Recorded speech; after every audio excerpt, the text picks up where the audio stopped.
orang yang gak bisa lihat wajah saya pada hari kiamat. Celaka orang yang gak pandang wajah saya pada hari kiamat. Ketika hidup di dunia terhalang dengan badan fisik yang fana ini, cahaya Nabi sudah bisa memancar begitu hebatnya. Bagaimana nanti di akhirat ketika kita tidak terbatas dengan badan ini? Tentunya cahaya Rasulullah akan semakin dipancarkan oleh Allah Subhanahu wa ta'ala. Celaka orang gak bisa lihat wajah saya di akhirat. Sayyidah Aisyah tanya, "Wa man lam yaraka yaumal qiyamah ya Rasulullah?" Siapa orang yang matanya Allah haramkan memandang engkau pada hari kiamat ya Rasulullah? Kata Rasul, al-bakhil, orang yang tidak mau bersolawat kalau nama disebutkan di hadapan. Jadi ibu-ibu kalau dengar nama Nabi Muhammad, usahakan untuk merespon dengan solawat. Solawat ini ibadah paling gampang, Bu. Ibu mau pergi haji, nunggu, nyetor duit, nunggunya lama, ada kemungkinan gak berangkat lagi. Nunggunya lama, kalau mau berangkat cepat, haji furoda udah dihapus, Bu. Dulu ada haji furoda 500 juta. Sekarang dihapus haji furodanya. Ada haji plus, nunggu juga mungkin 3-4 tahun. Perlu memberikan uang yang banyak berangkat haji, pakai uang yang banyak, udah berangkat, fisik juga harus kuat. Karena semua proses haji itu proses fisik. Berangkat haji pakai uang, pakai fisik. Ibadah puasa nggak bayar, gratis, tis. Puasa gratis, tapi pakai badan. Sholat pakai tenaga, pakai badan. Sedekah nggak pakai tenaga, tapi pakai duit, pakai uang. Tapi kalau sholawat nggak pakai tenaga, nggak pakai uang, cuma pakai mau. Asal mau gerakin lidah, dapat pahala dari Allah Subhanahu wa ta'ala. Bahkan sebagian ulama bilang, kalau mengaku umatnya Nabi Muhammad, sholawatnya mesti banyak. Ibu umatnya Nabi Muhammad bukan? Bu, ini ada masih ibu nih, Bu? Bu, umatnya Nabi bukan? Mau syafaatnya Nabi apa enggak? Kata sebagian ulama, kalau mau dianggap umat Nabi, sholawatnya mesti banyak. Masalahnya kalimat banyak ini relatif. Ada orang, bukan orang sini, Bu, orang Solo, orang Medan bukan. Dia sholawat 12 kali. Dia bilang, alhamdulillah sholawat saya udah banyak 12. La ilaha illallah. 12 dibilang banyak. Ada orang sholawat 2000 berasa sedikit. Berapa takaran banyak? Di dalam kitab Al-Qaulul Badi Bisolati ala Nabi Syafi'i, ditulis oleh Al-Imam As-Sakhawi. Imam Sakhawi ini ulama sekaligus ahli medis. Al-Imam As-Sakhawi dalam Al-Qaulul Badi mengutip pendapat dari Abi Thayyib Al-Makki, mengatakan bahwa wa aqallul iktar salatuni'ah. Minimal kalau mau dibilang orang salawatnya banyak, sehari jangan kurang dari 300. Bisa, Bu? Mulai malam ini sampai ibu sehari sebelum meninggal. Insya Allah panjang umurnya 200 tahun ibu-ibu. Kaya raya, sehat afiat, senang, bahagia. Setiap malam jangan kurang dari berapa, Bu? 300. Gak harus malam, pagi juga boleh, siang juga boleh. Biar kita dianggap sebagai umatnya Nabi Muhammad sallallahu alaihi wasallam. Bisa, Bu, tiap hari 300. Janji ketemu saya di akhirat saya tagih. Hari 300, Pak. Bapak-bapak ujian Bang, tegur dari Pak. Sehari berapa, Pak? 300 sambil jalan kerja, naik motor, naik kereta, jalan kerja, sambil ngapain aja terserah. Asal jangan sambil scroll TikTok, Pak. Sambil ngapain aja boleh. 300 sehari, biar kita dianggap sebagai umat Nabi Muhammad sallallahu alaihi wasallam. Hadirin hadirat rahimani wa rahimakumullah. malam hari ini kita berkumpul memperingati Isra wal Mi'rajnya Nabi Muhammad SAW. Mukjizat yang besar, mukjizat yang agung, mukjizat yang mulia luar biasa. Mukjizat yang kata para ulama, awaluhu ajab wa ma ba'dahu a'jab. Pertamanya mengejutkan, membingungkan, luar biasa, yang setelahnya menjadi jauh lebih luar biasa. Saya mau cerita tentang perjalanan Isra Mi'raj secara singkat, boleh? Nabi Muhammad ini dikutip, hadisnya panjang di dalam kitab Anwarul Bahiyah Bil Isra wal Mi'raj Khairil Bariyah, ditulis oleh Profesor As-Sayyid Muhammad bin Alwi bin Abbas Al-Maliki Al-Hasani, ahli hadis dari Mekah. Dalam kitab tersebut diceritakan bahwa Nabi Muhammad SAW diisrokan dan dimi'rajkan pada bulan Rajab. Malamnya malam 27 Rajab. Ada sekitar 5 pendapat. Ada yang bilang sebelumnya, ada yang bilang setelahnya. Tapi pendapat ulama terbanyak, Nabi Isra Mi'raj malam 27 Rajab. Bainama ana naim. Kata Nabi, saat itu saya lagi tidur. Kata para ulama, tidurnya di rumah Ummu Hani. Siapa Ummu Hani? Ummu Hani itu kakak perempuannya Ali bin Abi Thalib. Ummu Hani bintu Abi Thalib. Menarik. Dulu Ummu Hani pernah dilamar sama Nabi, tapi ditolak. Bayangin, lelaki sekeren Nabi Muhammad, setampan, segagah, sejujur, serupawan Nabi Muhammad, meminang Ummu Hani ditolak tuh. Makanya kalau ada anak muda cintanya ditolak, ya jangan patah hati, jangan patah arang, biasa aja, ngajak kalau bagi. Nabi Muhammad aja ditolak, gak patah hati Nabi Muhammad, biasa aja. Ditolak oleh Ummu Hani. Apa alasan Ummu Hani menolak Nabi Muhammad? Karena dia sudah menerima pinangan lelaki lain sebelumnya, tapi belum dimasyhurkan, belum diumumkan, sudah diterima secara diam-diam. Tapi Ummu Hani menjaga amanah. Bagaimana mungkin saya sudah terima pinangan lelaki lain, tapi saya terima pinangan yang baru, membatalkan yang pertama? Itu tidak pantas, kata Ummu Hani. Nabi Muhammad lagi nginep di rumah Ummu Hani, lagi tidur, dibangunin sama malaikat Jibril. Artinya apa? Nabi nggak ada persiapan sebelumnya, nggak dijanjikan Nabi nanti Isra Mi'raj, yang enggak, lagi tidur, tiba-tiba dibangun oleh malaikat Jibril, diajak ke depan Ka'bah. Ngapain Nabi Muhammad di depan Ka'bah? Dibedah dadanya. Jadi sebelum Nabi Mi'raj ada pembedahan dada. Bedahnya fisik tuh, bukan bedah dengan bahasa isyarat, bukan bedah dengan dengan kiasan, benar-benar dibedah dada Nabi. Sampai Nabi bilang pada Anas bin Malik, nih, dibedahnya dari sini sampai sini, kata Nabi. Dibedah dada Nabi. Dikeluarkan sesuatu oleh malaikat Jibril, sampai malaikat Jibril bilang, ini adalah bagian setan dari dirimu. Hadisnya begitu. Para ulama mengomentari ini hadis. Pendapat pertama, bahwa sebagian ulama bilang di hati Nabi ada hal-hal negatif, ada hal-hal buruk. Itu yang dikeluarkan oleh malaikat Jibril dari hati Nabi Muhammad Sallallahu Alaihi Wasallam. Jujur saya nggak sependapat. Nabi Muhammad bersih, Nabi Muhammad suci. Yang terangkum dalam diri Nabi Muhammad hanya cahaya dan kebaikan. Ada pendapat kedua yang dikemukakan oleh seorang ulama dari Yaman Selatan, namanya Habib Ali bin Muhammad Al-Habsyi, yang menulis kitab Maulid Sibtud Durar.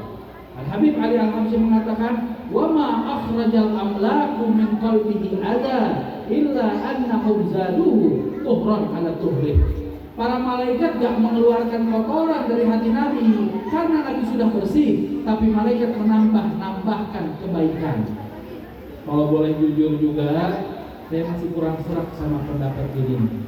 Kenapa? Karena malaikat Jibril dalam riwayatnya mengeluarkan sesuatu sambil bilang, ini bagian setan dari dirimu.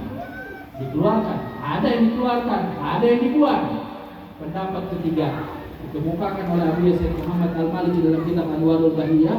Wa qultu, menurut saya, kata beliau di dalam bukunya, yang dikeluarkan dari hati Nabi itu sifat rahmat. Nabi kan rahmatan lil alamin. Nabi itu rahmat untuk semesta alam. Nabi itu punya sifat kasih sayang kepada semua makhluk. Bahkan dari saking luber-lubernya kasih sayang Nabi, kadang-kadang melihat iblis Nabi kesian. Melihat setan kadang-kadang kesian. Padahal iblis setan gak patut dikasihani, gak patut disayangi. Dari saking rahmatan lil alamin, melihat setan, lihat iblis Nabi kesian. Nah, sifat sayang kepada setan iblis itu yang dikeluarkan dari hati Nabi Muhammad sallallahu alaihi wasallam. Dibedah dada Nabi, dicuci dengan air Zam-Zam, dikembalikan oleh malaikat Jibril. Setelah itu, setelah pembedahan dada, tampaklah stempel kenabian. Jadi setiap nabi itu punya stempel kenabian, Bu.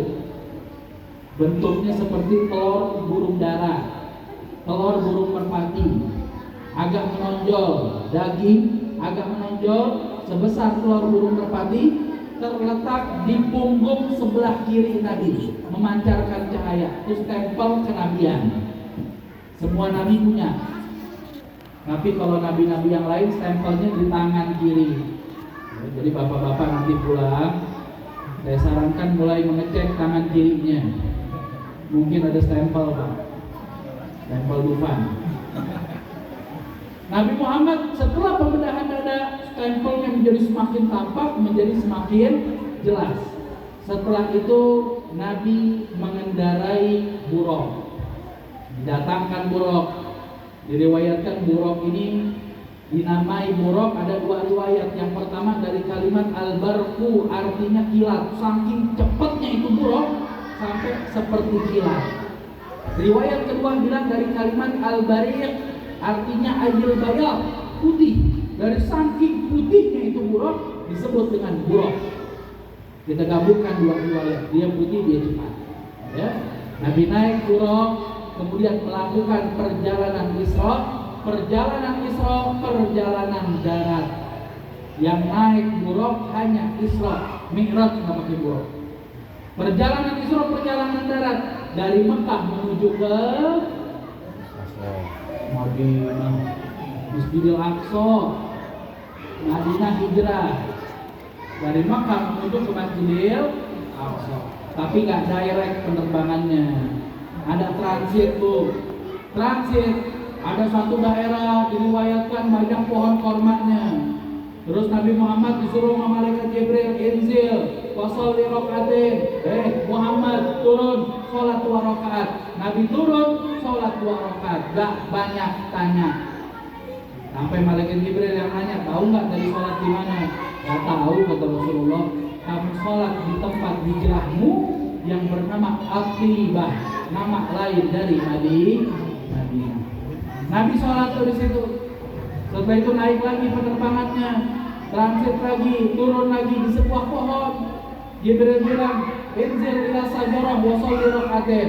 Turun di pohon, sholat 2 rakaat di sampingnya. Nabi turun sholat 2 rakaat di pohon tersebut. Jibril tanya, tahu nggak dari sholat di mana? Nggak tahu, kata Rasulullah. Itu pohon yang dulu disandari oleh Nabi Musa di Madian. Dulu Nabi Musa sebelum diangkat jadi Nabi dan Rasul, beliau pernah berkonflik dengan salah satu sukunya Fir'aun di Mesir. Nabi Musa kan Bani Israel, Fir'aun bukan Bani Israel, orang Mesir. Berkonflik dengan sukunya Fir'aun, ditampar sama Nabi Musa. Saking kuatnya Nabi Musa, gak niat bunuh tapi mati tuh orang. Ditampar. Akhirnya diburu Nabi Musa. Larilah Nabi Musa ke Madian. Sampai di Madian, capek, lelah, namanya orang lari, capek, lelah, ada pohon. Nabi Musa nyender sebentar di pohon itu, istirahat, baru lanjutkan perjalanan. Saya mau tanya sama ibu-ibu, sama bapak-bapak. Orang di perjalanan, capek, nyender di pohon, Kira-kira berapa lama? Ada 3 tahun Pak? Nyendernya ada 3 tahun apa enggak? Nah, mungkin 3 tahun, 3 bulan, enggak, 3 minggu, 3 hari, 3 jam, enggak ada, mungkin 3 jam, 3 jam, sejam, mungkin juga 3 menit. Pokoknya Nabi Musa pernah nyender, lagi perjalanan, nyender di situ. Apa hikmahnya Nabi Muhammad disuruh sholat? Kata para ulama, ini dalil kuat untuk bertabarruk dengan peninggalan orang soleh. Nabi Musa cuma nyender berapa menit di sebuah pohon. Beribuan tahun berlalu Nabi Muhammad Isra disuruh turun, sholat dulu di situ, ambil berkahnya Nabi Musa dan tambahkan keberkahanmu di atas pohon tersebut. Jadi jangan mikir-mikir kalau lihat ada orang nyium sorban ulama, wah syirik, nggak boleh itu. La ilaha illallah. Nabi Musa bertabaruk dengan asarnya orang-orang soleh, dengan asar Nabi Muhammad bertabaruk dengan asarnya orang soleh, dengan asarnya Nabi Musa alaihi salam. Sholat di situ, lanjut lagi perjalanan, disuruh turun. Di mana kamu? Saya sholat. Kamu sholat di Gunung Sinai, tempat Nabi Musa menerima wahyu. Di mana saya sholat? Turun lagi. Kamu sholat di Bethlehem, tempat lahirnya Nabi Isa alaihi salam. Sampailah Nabi Muhammad ke Masjidil Aqsa. Di Masjidil Aqsa beliau melihat pemandangan yang luar biasa.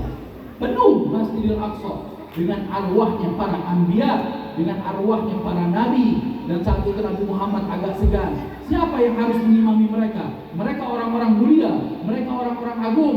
Malaikat Jibril mendorong Nabi Muhammad ke tempat imam. Engkaulah pemimpin daripada mereka semua. Salat Nabi Muhammad mengimami para nabi dan rasul.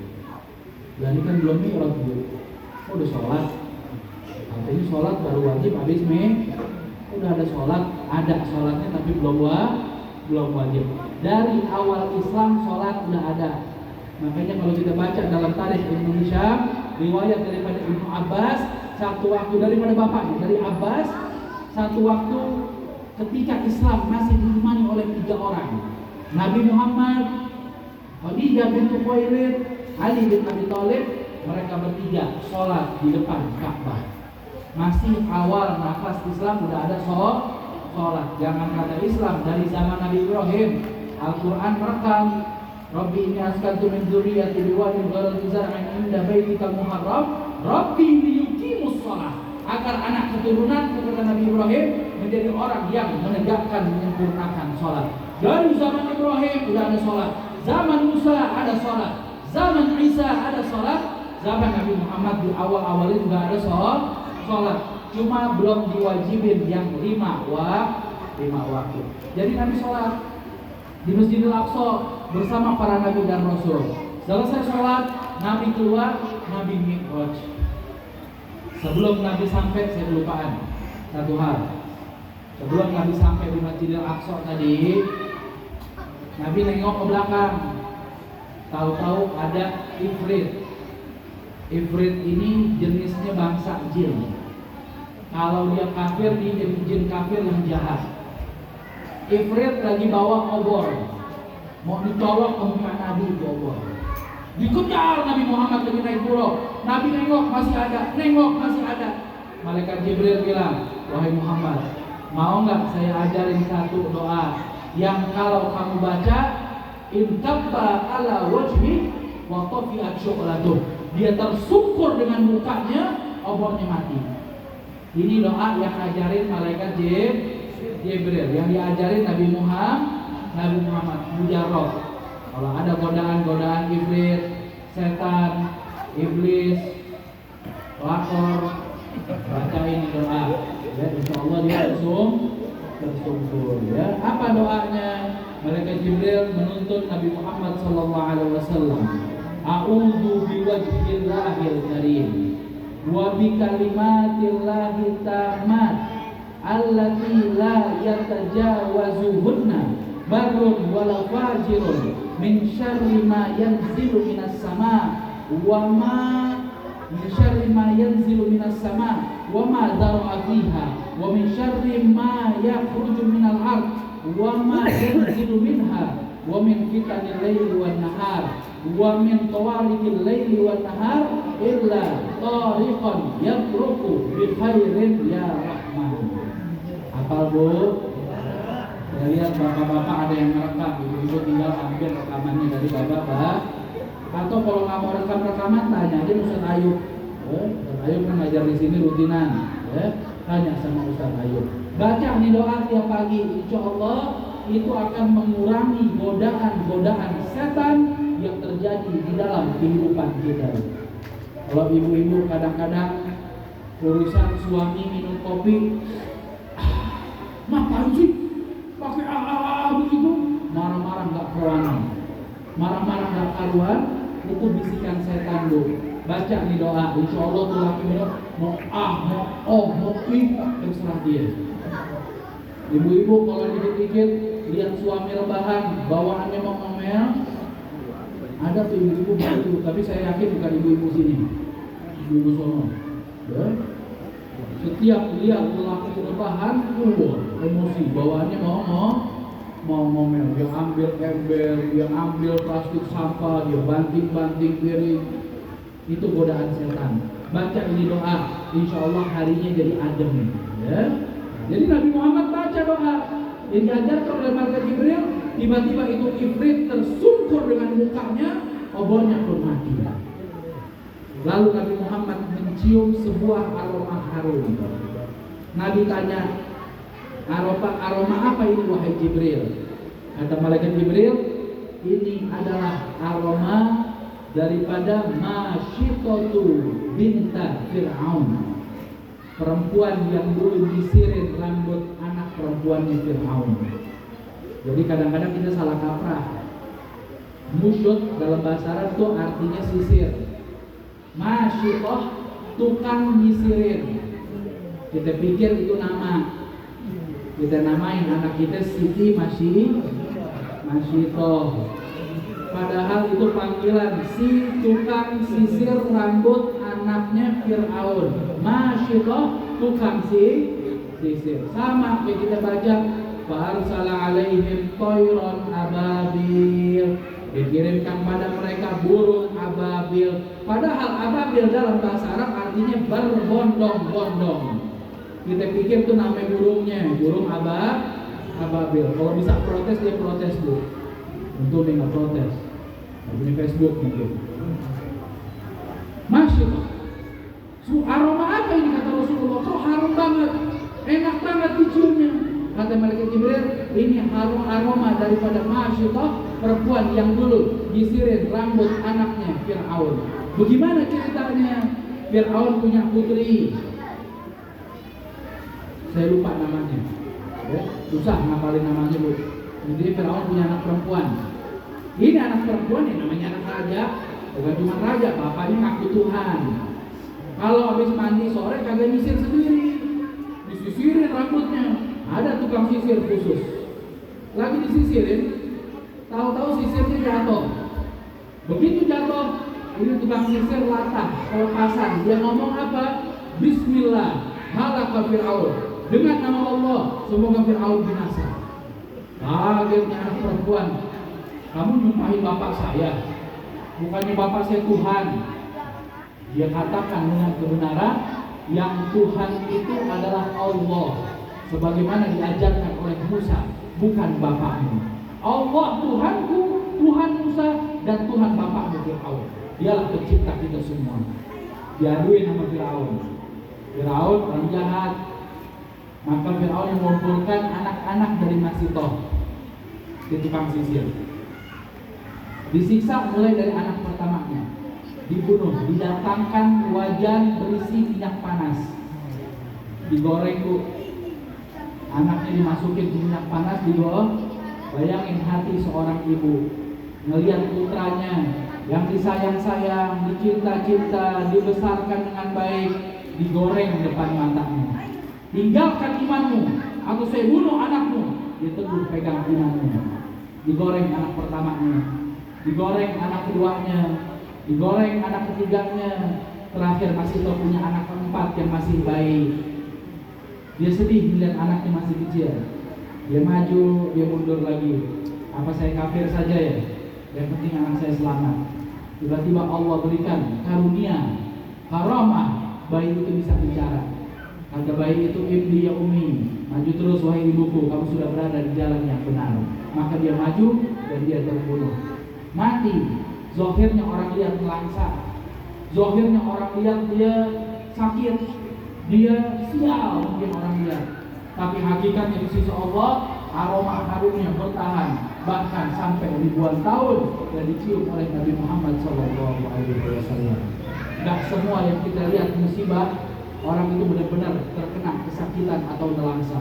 Boleh jadi hari ini dia lagi bahagia, boleh jadi hari ini dia lagi mendapatkan karunia, dia mendapatkan kebaikan dari Allah Subhanahu wa Ta'ala.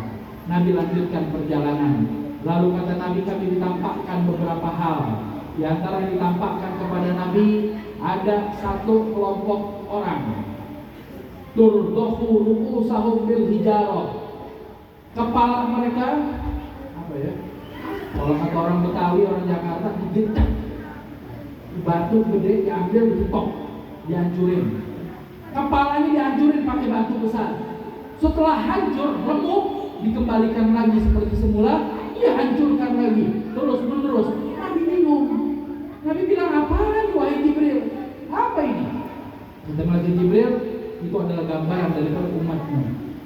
Siksa untuk umatmu yang mereka suka kepalanya berat kalau waktu sholat. Belum azan, kepala tegak banget nantang langit. Begitu azan berkumandang, Allahu Akbar, Allahu Akbar, kepala berat, nyari bantal. Nah, di akhirat kepalanya digecap pakai batu. Jalan lagi, ditampakkan lagi oleh Nabi Muhammad kepada Nabi Muhammad SAW. Ada sekelompok orang yang mereka di hadapannya ada daging yang enak, daging yang mudah dibakar, enak, harum, sempurna. Tapi mereka hindari itu daging. Mereka makan daging di sana yang busuk, yang sudah belatungan, kotor. Mereka makan itu dengan lahap. Apa ini wahai Jibril? Kata Nabi Muhammad SAW. Maka Nabi Jibril mengatakan, itu permisalan daripada umatmu nanti wahai Muhammad, yang mereka punya pasangan halal di rumah, tapi lebih senang bersama dengan yang diharamkan oleh Allah Subhanahu wa Ta'ala. Lelaki punya istri halal di rumah, dia malah berjalan dengan yang diharamkan oleh Allah. Perempuan punya suami halal di rumah, dia lebih memilih berjalan dengan lelaki yang diharamkan oleh Allah Subhanahu wa Ta'ala.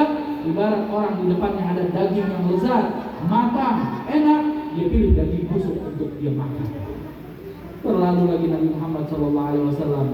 Kemudian beliau ditampakkan tentang orang-orang yang tentang seekor kerbau keluar dari lubang yang kecil yang sempit, berusaha berdarah-darah dan gak bisa kembali lagi. Nabi tanya, apa lagi ini wahai Jibril? Kata malaikat Jibril, itu ibarat umatmu yang kalau ngomong tidak difilter, kalau ngomong sembarangan, omongan yang keluar daya rusaknya tidak akan pernah bisa dikembalikan seperti semula. Orang beriman dia taruh akal di belakang lidahnya. Maaf, kebalik. Orang beriman dia taruh akal di depan lidahnya. Orang gak beriman dia taruh lidah di depan akalnya. Apa maksudnya? Orang beriman pikir dulu sebelum ngomong. Jadi kalau saya ngomong pahala apa dosa? Manfaat apa mudarat? Nyenengin, penyakitin? Oh baik, bagus, nyenengin, ngomong. Orang yang gak beriman apa? Atau imannya minim, imannya tipis, lidahnya di depan akalnya. Ngomong aja dulu, apa aja dikeluarin dari mulutnya, habis itu baru nyesal. Aduh, kenapa ngomong begitu ya? Kenapa saya ngomong gitu ya? Aduh, nyakitin gak ya? Nyinggung gak? Nah, ibarat kerbau yang keluar dan gak bisa kembali lagi. Nabi sampai di langit pertama, diketuk, tok tok tok, pintu langit ada pintunya bu. Dalam Al-Quran Allah bilang wa futihatis sama'u fakanat abwaba. Dan ketika langit dibuka ternyata punya pintu. Diketok sama Jibril pintunya. Siapa tuh? Jibril. Sama siapa? Sama Muhammad. Apa udah diutus? Udah. Marhaban fa ni'mal maji'u ya ahlan wa sahlan. Selamat datang, yang terbaik telah datang ke sini. Dibuka pintunya. Menarik. Syekh Abu Hasan An-Nadawi dalam Sirah Nabawiyahnya. Beliau bilang, kenapa harus ditutup?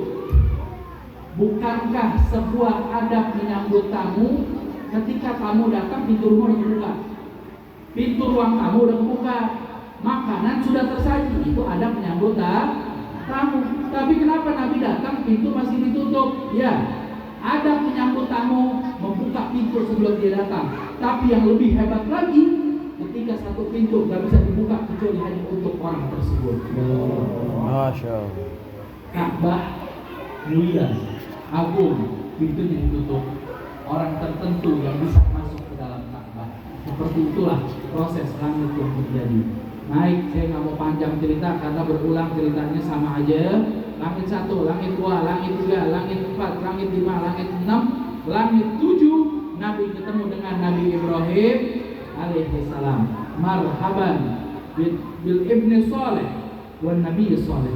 Kata Nabi Ibrahim, selamat datang wahai anak yang soleh dan seorang nabi yang soleh. Dalam satu riwayat dikatakan malaikat dan Nabi Ibrahim ngirim salam buat kita. Ibu-ibu dapat salam dari Nabi Ibrahim, bapak-bapak juga dapat salam dari Nabi Ibrahim. Nabi Ibrahim bilang, wahai Muhammad, salam buat umatmu, sampaikan pada mereka bahwa surga itu tanahnya subur. Perbanyak kebun kalian di surga. Ya, kita disuruh perbanyak ke kebun. Apa itu perbanyak kebun di surga? Baca Subhanallah walhamdulillah wala ilaha illallah Allahu akbar. Riwayat kedua bilang wala haula wala quwata illa billah al-aliyyil azim. Gabung dua riwayat, Subhanallah walhamdulillah wala ilaha illallah Allahu akbar wala haula wala quwata illa billah al-aliyyil azim. Ini saya baca sekali saya punya pohon satu di surga. Ibu baca 30 kali, lumayan Bu, udah 30 pohon. Dalam seminggu udah berapa kebun itu? Dalam setahun berapa kebun? Ibu 20 tahun istiqomah baca itu, wah tanah ibu udah ada 100.000 hektar di surga. Kalau punya aset 100.000 hektar di surga, insya Allah orangnya nggak masuk neraka. Silahkan diamalkan. Naik lagi Nabi, sampailah Nabi pada satu tempat yang bernama Sidratul Muntaha. Faidah dia sajarah.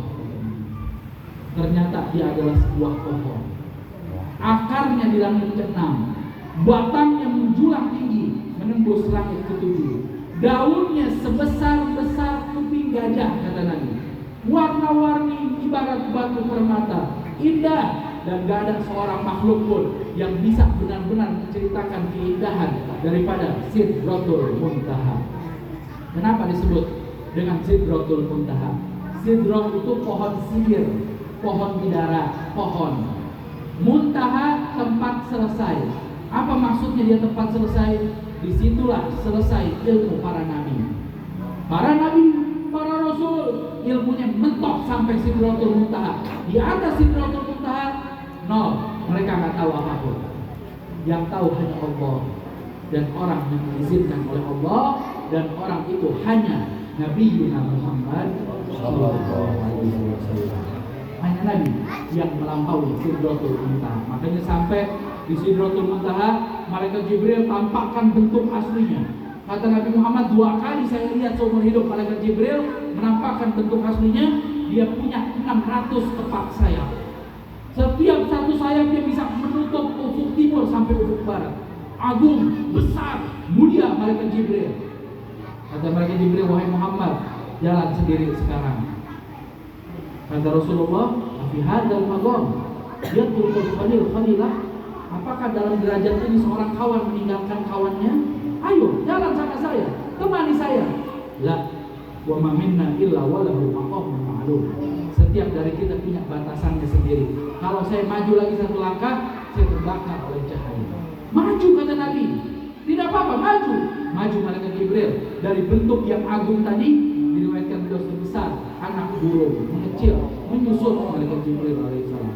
Nabi Muhammad yang diizinkan untuk melampaui derajat tersebut. Singkat cerita, Nabi mukhatabah dengan Allah Subhanahu wa taala. Saya ingin tegaskan. Ada yang bilang, Katanya Ahlus Sunnah wal Jamaah meyakini Allah tidak bertempat. Tapi kenapa dalam kisah Mi'raj diceritakan bertemu Allah di Arsy? Yang perlu kita tegaskan, Allah tidak bertempat. Kenapa? Tempat itu makhluk. Kalau untuk eksis masih butuh sama makhluk, dia bukan Tuhan. Saya Muhammadiyah. Untuk eksis malam hari ini, saya butuh tempat. Di hari ini, di masjid ini, di bangku ini, baru saya bisa ada. Tempatnya hilang, saya hilang. Untuk eksis saya butuh tempat, maka saya makhluk. Tapi Allah untuk adanya, dia tidak butuh terhadap apapun karena dia Tuhan. Allah nggak butuh tempat. Terus kenapa Nabi Mi'raj ke Sidratul Muntaha? Kenapa naik ke atas? Kenapa ke Arsy? Tempat itu dipersiapkan untuk Nabi sebagai makhluk, bukan untuk Allah sebagai Tuhan. Dari pertemuan Nabi dengan Allah Subhanahu wa taala, Allah Subhanahu wa taala memerintahkan. Pertemuan ini ada kalimat yang direkam di dalam sholat kita. Nabi datang. Nabi katakan at-tahiyatul mubarakatus shalawatut thayyibatul lillah. Allah jawab assalamu alayka ayuhan nabi wa rahmatullahi wa barakatuh. Malaikat yang mendengar ucapan ini mengatakan, Nabi Muhammad mengatakan, assalamu alayna wa ala ibadillahi shalihin. Malaikat yang mendengar mengucapkan asyhadu an la ilaha illallah wa asyhadu anna Muhammadar Rasulullah. Kita rekam dalam tasyahud kita. Perintah sholat 50 waktu. Turun Nabi, ketemu Nabi Musa di langit ke-6. Nabi Musa bilang apa yang diwajibkan? Sholat 50 waktu. Gak bisa. Jarok tuh umat ini, saya udah coba umat saya, badannya gede-gede, umurnya panjang-panjang, tenaganya kuat-kuat, gak kuat, minta keringanan, dispensasi. Ada 2 riwayat. Riwayat pertama bilang dikurangin 5, riwayat kedua bilang dikurangin 10. Nabi balik kurangin 5 jadi 45. Gak bisa, kata Nabi Musa minta lagi, minta. Jadi 40, 35, 30, 25, 20, 15, 10, 5 waktu. Diwajibkan 5 waktu, Nabi Musa masih bilang, minta kurangin lagi dah. Nah kuat umatmu. Nabi Musa dan Nabi Muhammad bilang, sudah dikurangi sampai saya malu untuk menghadap Allah lagi. Benar, agak kuat umatnya. 5 waktu masih ditinggal. Kenapa harus? Jadi 5 waktu nih. Kemudian Allah katakan, qad madat qada'i, telah berlalu keputusanku, bahwasanya 5 waktu tapi ganjarannya tetap 50. Masya Allah. Kita kerjakan 5 waktu, ganjaran tetap 50 waktu. Pertanyaannya, kenapa harus dikurang-kurangi? Kan Allah Maha tahu. Allah kan tahu pada akhirnya juga bakal 5. Kenapa harus dikurang-kurangi dari 50 45? Kenapa nggak dari awal Allah bilang Muhammad wajib 5? Saya tahu kamu bakal kita kurangin. Kenapa nggak disampaikan 5 aja? Harus ada 50 dulu. Gambarannya begini. Saya mau beli ini air di Danau Toba, Pulau Samosir. Bu, beli air bu. Berapa harganya? 5.000 deh. Wah mahal amat, air 5.000 di sana 3.000 kok. Nawar, gak bersyukur, dikasih harga 5.000. Gambaran kedua, saya datang, bu beli air bu. Berapa harganya? 50.000 deh. Aduh mahal amat, ya udahlah diturunin 45. Gak bisa turun lagi bu, ya udah 40 lah. Turun. Saya ya udahlah bu 5.000. Dengan senang hati saya keluarin duit 5.000, saya kasih ke dia. Yang pertama langsung 5.000, berat hati kita beli. Yang kedua 50.000 turun sampai 5.000, senang hati kita beli.